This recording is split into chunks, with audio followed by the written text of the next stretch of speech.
Guys, जैसा कि previous lectures में हमने बात की थी डिफेक्ट्स ऑफ सॉलिड्स की, यानी सॉलिड में जो डिफेक्ट मिलते हैं उसकी बात की थी। आज हम बात करेंगे जो डिफेक्ट्स मिलते हैं उनका यूज क्या है। ऐसे क्रिस्टल्स जिनमें डिफेक्ट्स प्रेजेंट है उसका यूज क्या है। अगर उसमें डिफेक्ट प्रेजेंट है, क्या नेचुरली प्रेजेंट है या हम डालते हैं।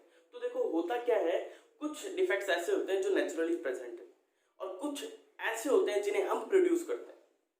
यानी कोई क्रिस्टल ऐसा होगा जिसमें हम डिफेक्ट्स डालेंगे। क्यों डालते हैं? हम इसलिए उसमें डिफेक्ट्स प्रोड्यूस करते हैं ताकि उनकी प्रॉपर्टीज क्या हो, कुछ इंप्रूव हो। ठीक है, तो हम आज उसी पे बात करेंगे। यानी मैं एप्लीकेशन देखूंगा किसके, डिफेक्ट्स के। एप्लीकेशन ऑफ डिफेक्ट्स कि भाई साहब यूज क्या है, उस जो हम डिफेक्ट देख रहे हैं उनका यूज क्या है, उन क्रिस्टल्स का यूज क्या है। तो देखो अगर मैं पहला यूज अगर मैं बात करूं तो हमेशा ध्यान रखना कुछ माइक्रोवेव डायोड्स होते हैं। डायोड्स क्या होते हैं, जैसे डायोड्स मैंने आपको पहले भी बताया था। डायोड्स एक ऐसी डिवाइस होती है, छोटी सी डिवाइस होती है जो किसकी बनती है, सेमीकंडक्टर की बनती है। ठीक है, तो माइक्रोवेव डायोड्स होते हैं, सूक्ष्म तरंगी डायोड होते हैं जिनका यूज, या मैं बोल सकता हूं जिनका यूज अलग अलग इलेक्ट्रिकल अप्लायंसेस में होता है। ठीक है, अब ये जो डायोड होते हैं ये किससे बनते हैं? ये उस मटेरियल से बनते हैं जिनमें शॉर्ट की डिफेक्ट पहले से क्या हो, प्रेजेंट हो। यानी उस मटेरियल में क्या प्रेजेंट होगा, शॉर्ट की डिफेक्ट। तो मैं एक बात बोल सकता हूं कि भाई साहब माइक्रोवेव डायोड, माइक्रोवेव जो डायोड है उसमें क्या प्रेजेंट होता है, शॉर्ट की डिफेक्ट। ठीक है, जो सूक्ष्म तरंग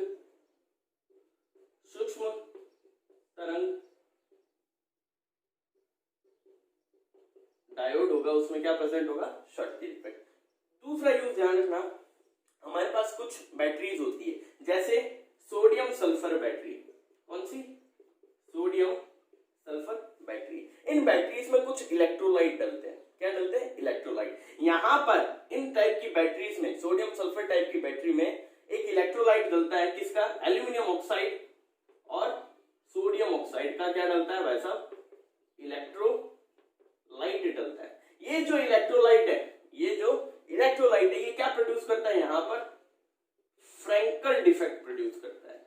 कौन सा डिफेक्ट? Frenkel defect.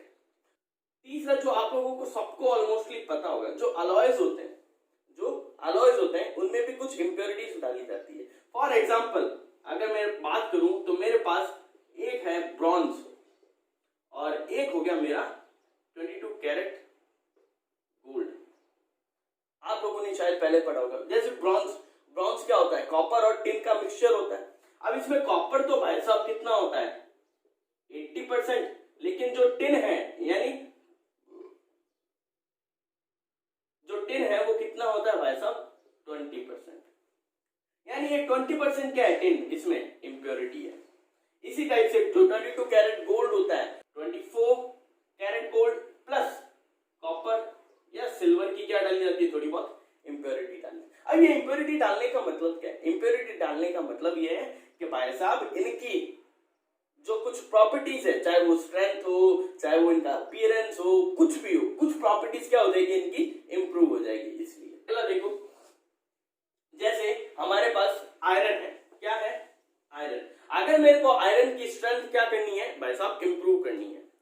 अब सुनना, आयरन, आपने कभी नाम सुना होगा स्टील, इस्पात जिसे हम बोलते हैं। स्टील में क्या होता है, 3% तक क्या होता है, कार्बन होता है।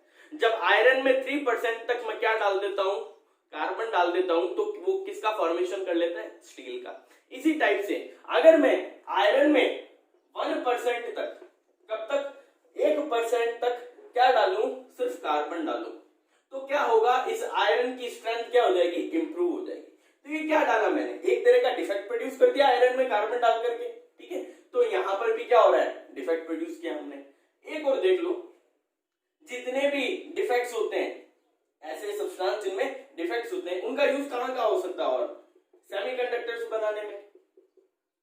हमने पढ़ा है सेमीकंडक्टर बनाने में, और कोरोजन रेजिस्टेंस सब्सटेंस में। कोरोजन रेजिस्टेंस सब्सटेंस कहां हो सकता है, कोरोजन रेजिस्टेंस सब्सटेंस बनाने में। या क्या हो सकता है भाई साहब, मैं कैटलिस्ट की तरह उस सब्सटेंस को यूज कर सकता हूँ। तो इस तरीके से हमने ये क्या देखे हैं डिफेक्ट्स के एप्लीकेशन। अब देखो, अब हम बात करेंगे सॉलिड की प्रॉपर्टीज। मेनली दो टाइप की प्रॉपर्टीज है, अभी बताया मैंने, इलेक्ट्रिकल और मैग्नेटिक। अब देखो, अब हम बात करेंगे इलेक्ट्रिकल प्रॉपर्टीज की। इसकी इलेक्ट्रिकल प्रॉपर्टीज यानी विद्युतीय गुण। विद्युतीय गुण। अब सुनना गाइस, यहाँ पर जो इलेक्ट्रिकल प्रॉपर्टीज है उसकी बेसिस पर जो सॉलिड्स हैं उनको तीन टाइप से कैटेगराइज किया गया है। वो क्या क्या है? वो है पहला कंडक्टर यानी चालक, जिसे हम बोलते हैं हिंदी में। दूसरा है हमारा इंसुलेटर, ठीक है, यानी कोचालक। और जो थर्ड है हमारा वो क्या है भाई साहब? सेमीकंडक्टर यानी अर्धचालक, ठीक है। अब इन तीनों को समझने के लिए आप लोगों को एक थ्योरी और पढ़नी पड़ी। वैसे तो आपको पता है कंडक्टर का मतलब ऐसा सब्सटेंस जिसमें इलेक्ट्रिसिटी का फ्लो इजीली हो, वो क्या है? कंडक्टर। जिसमें इलेक्ट्रिसिटी का फ्लो ना हो वो इंसुलेटर।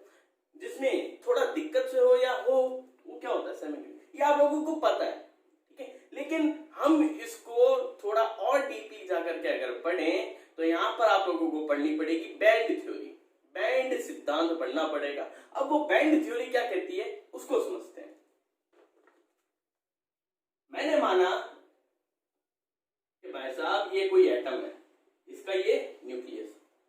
न्यूक्लियस से जैसे आगे निकलोगे एक शेल आएगी के, उसके बाद एल, उसके बाद ये एम, ठीक है। अब आप लोगों को पता है इन शेल्स के बीच क्या होते हैं? कुछ एनर्जी गैप्स होते हैं। क्या होते हैं? कुछ एनर्जी गैप्स। यहां पर अगर कोई इलेक्ट्रॉन प्रेजेंट है, इसको यहां से मेरे को यहां भेजना है, तो इसको एक पर्टिकुलर अमाउंट में क्या देनी पड़ेगी? एनर्जी। फॉर एग्जांपल मैं मानता हूं यहां का जो एनर्जी लेवल है वो 100 है, यहां का 200 है, यहां का 300। अगर मैं इस इलेक्ट्रॉन को 150 एनर्जी दूं, कितनी? 150, तो मेरे को बताना क्या ये इलेक्ट्रॉन यहां से यहां कूद पाएगा क्या? नहीं। ये कौन सी एनर्जी ग्रैब करेगा? ये उसी एनर्जी को पकड़ेगा जो कितनी वैल्यू रखती हो? 200। ये आप लोगों ने concept atomic structure 11th class में पढ़ा होगा। वहां पर एक चीज आती है, इलेक्ट्रॉन उसी एनर्जी को ग्रैब करता है जो उसके एनर्जी लेवल का होता है। उससे नीचे या उससे ज्यादा वो कभी नहीं लेगा। वो एक पर्टिकुलर अमाउंट एनर्जी लेगा और लेकर के कहां जाएगा? एक शेल से दूसरी शेल में, यानी लोअर लेवल से हायर लेवल में। ये पढ़ा है ना? बस वहीं से एक चीज अब यहां पर आती है। अब यहां पर मैं एक एग्जांपल लेता हूं। मैंने कोई इलेक्ट्रॉनिक कॉन्फ़िगरेशन लिखा 1s2 2s2 2p6 3s2 3p6 और 30, ये लिखा। अब ये देखो, ये जो लास्ट वाली शेल है ये किसको डिनोट कर रही है? m को, ठीक है। अब ये क्या है? इसकी सब शेल्स है। मैंने इसको ऐसे डिवाइड किया, तो ये तो क्या बन गए?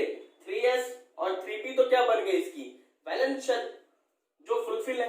लेकिन ये एक शेल है, यानी ये एक सब शेल है जो अभी भी क्या है? एम्प्टी है। इसके जो ऑर्बिटल्स है वो अभी भी क्या है? इसके जो ऑर्बिटल्स है वो अभी भी क्या है? खाली है। और इसके ऑर्बिटल्स जो है वो क्या है? अभी भी फुलफिल है। तो यहां पर बैंड थ्योरी क्या बोलती है? इन ऑर्बिटल्स को या इन सबशेल्स को, इन सबशेल में जो मौजूद ऑर्बिटल्स है जो फुलफिल है, उसको उसने क्या नाम दिया है? Valence band. क्या नाम दिया है? Valence band. और ये जो एम्प्टी सबशेल है और इसमें जो ऑर्बिटल्स खाली पड़े उसको उसने नाम दिया है भाई साहब कंडक्शन बैंड। यानी ये तो हुआ संयोजी बैंड और ये हुआ चालन बैंड। अब इन बैंड के हिसाब से हम लोग डिफाइन करेंगे कंडक्टर, इंसुलेटर और सेमीकंडक्टर। अब यहां देखो, वो जो वैलेंस बैंड है और जो कंडक्शन बैंड है उसको मैंने इस टाइप से शो किया। ये हुआ नीचे वाला मेरा वैलेंस बैंड जिसमें इलेक्ट्रॉन प्रेजेंट होते हैं, फुलफिल होता है। और ये हुआ कंडक्शन बैंड जो एम्प्टी होता है। ये फुलफिल है इलेक्ट्रॉन से, ये खाली है। ये फुलफिल है और ये खाली है। अब देखो, हमारे पास तीन टाइप की कैटेगरी है सॉलिड की, कंडक्टर, इंसुलेटर और सेमीकंडक्टर। वहां पर बैंड थ्योरी किस तरीके से काम करेगी हमें सिर्फ वो बात समझनी है। अब यहाँ पर देखना, जो वैलेंस बैंड होता है और जो कंडक्शन बैंड होता है कंडक्टर्स में, वो क्या होते हैं? एक दूसरे को ओवरलैप करते हैं। जब वो ओवरलैप करते हैं तो वैलेंस बैंड में जो इलेक्ट्रॉन प्रेजेंट है वो इजीली क्या करेंगे? कंडक्शन बैंड में फ्लो करने लगते हैं।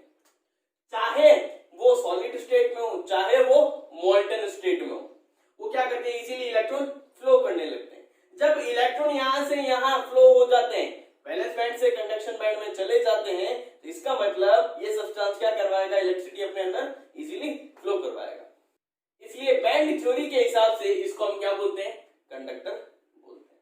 आई बात समझ में। अब इसके एग्जांपल्स क्या क्या होंगे, जितने भी हमारे पास मेटल्स हैं वो सारे के क्या होते हैं, कंडक्टर्स होते हैं। अब इनकी कंडक्टिविटी कितनी होती है, इनकी कंडक्टिविटी की क्या होती है, कोई ना कोई रेंज होती है। अब कंडक्टिविटी समझना, कंडक्टिविटी आप लोगों ने पहले पढ़ा होगा, conductivity is the reciprocal of resistivity.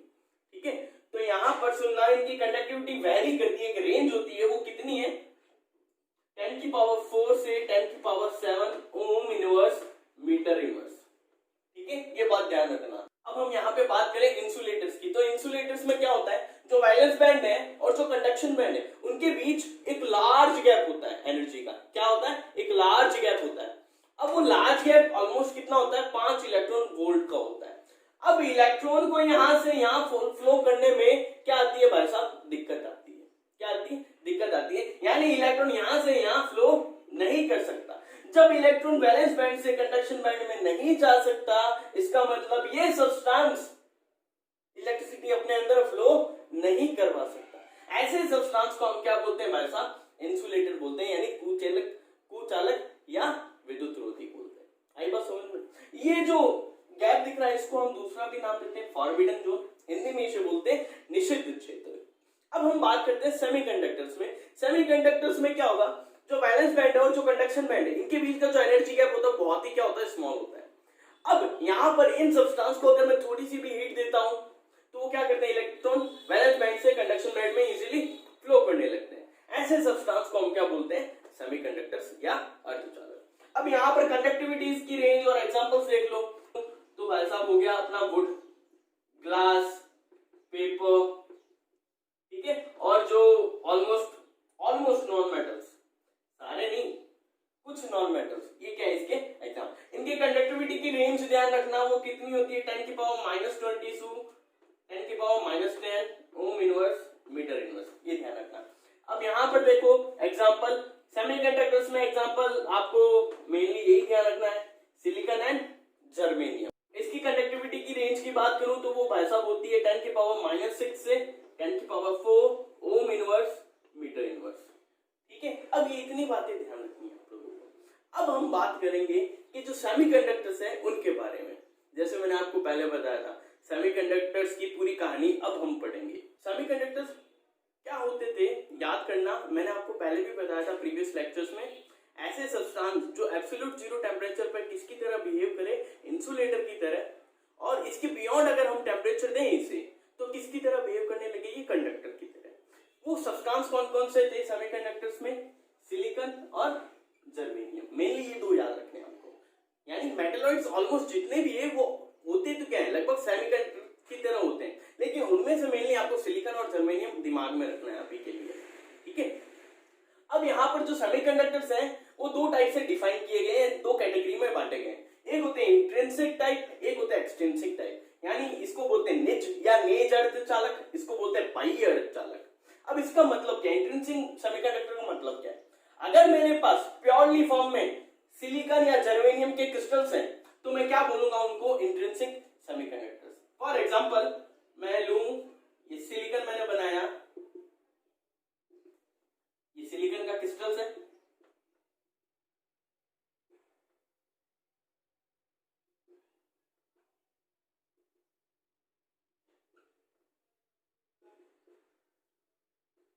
ये मैंने सिलिकॉन का क्रिस्टल बनाया। अब इस सिलिकॉन में कोई इंप्योरिटी प्रेजेंट नहीं है, क्या आपको यहाँ कोई और एलिमेंट, कोई भी चीज दिख रही है क्या, कुछ और अलग नहीं दिख रही, सिर्फ सिलिकॉन सिलिकॉन सिलिकॉन है। तो ऐसे जो सेमीकंडक्टर्स होंगे वो कौन से टाइप के होंगे, इंट्रिंसिक टाइप सेमीकंडक्टर्स। ठीक है, अब यहाँ पर होता क्या है, यहाँ पर क्या होता है, जो नंबर ऑफ होल्स है, यानी नंबर ऑफ होल्स बोल दो, और जो नंबर ऑफ इलेक्ट्रॉन है वो क्या रहते हैं, इक्वल रहते हैं। क्या रहते हैं, इक्वल रहते हैं। और यहाँ चार्ज कैरियर कौन होते हैं, ये दोनों ही होते हैं, होल्स भी होते हैं और इलेक्ट्रॉन, जैसे मैंने आपको पहले प्रीवियस लेक्चर्स में बताया था, याद हो तो। ठीक है, वो देख लेना अगर नहीं देखा तो। यहाँ number of holes, number of electron क्या होते हैं, चार्ज कैरियर होते हैं। अब हम बात करते हैं एक्सट्रिंसिक टाइप। इसको दो कैटेगरी में बांटा गया है, पी टाइप और एन टाइप। अब इसका मतलब क्या है, पी टाइप का और एन टाइप। देखो पी टाइप का मतलब क्या है, अगर मैं क्या लेता हूं, बेस सेमीकंडक्टर। बेस सेमीकंडक्टर कौन सा अपना, इंट्रिंसिक टाइप। मैंने क्या लिया, ये सिलिकॉन का क्रिस्टल लिया, उसमें मैं कोई इंप्योरिटी डाल रहा हूं। अब यहां सुनना, इंप्योरिटी जब हम किसी बेसिक इंट्रिंसिक टाइप सेमीकंडक्टर में डालते हैं तो उसको हम एक नाम देते हैं डोपिंग। क्या नाम देते हैं? डोपिंग। यहां से क्वेश्चन बहुत पुटअप होते हैं, बहुत इजी कंसेप्ट है, ध्यान रखना हमेशा जिंदगी में। डोपिंग का मतलब क्या होता है? बेसिक जो सेमीकंडक्टर है हमारे पास, उसमें हम किसी और एलिमेंट की यानी कोई इंप्योरिटी डालते हैं किसी एलिमेंट की, तो उसे हम क्या बोलते हैं? डोपिंग। ठीक है। अब होता क्या है डोपिंग करने से? डोपिंग करने से ये होता है उसकी प्रॉपर्टीज में चेंज हो जाता है, यानी इसकी कंडक्टिविटी में क्या आ जाता है? फर्क आ जाता है। बस ये ध्यान रखना। टाइप के सेमीकंडक्टर में हम क्या करेंगे? बेसिक ये वाला लेंगे सेमीकंडक्टर, ठीक है, जिसे हम इंट्रिंसिक टाइप सेमीकंडक्टर बोलते हैं। इस इंट्रिंसिक सेमीकंडक्टर में मैं क्या करूं? कोई इंप्योरिटी डालूं। अब वो इंप्योरिटी कौन सी डालनी है? Electron deficient. कौन सी? इलेक्ट्रॉन डेफिशिएंट इंप्योरिटी डालनी है।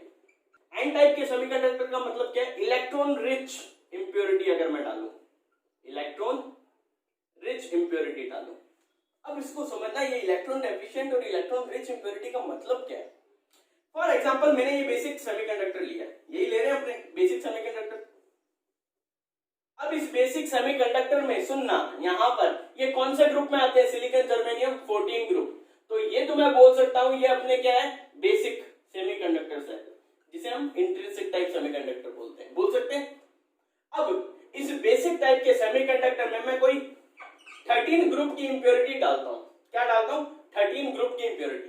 अब सुनना, जो 13 ग्रुप वाले होते हैं सारे, वो सारे के सारे क्या होते हैं? ट्राईवैलेंट होते हैं। क्या होते हैं?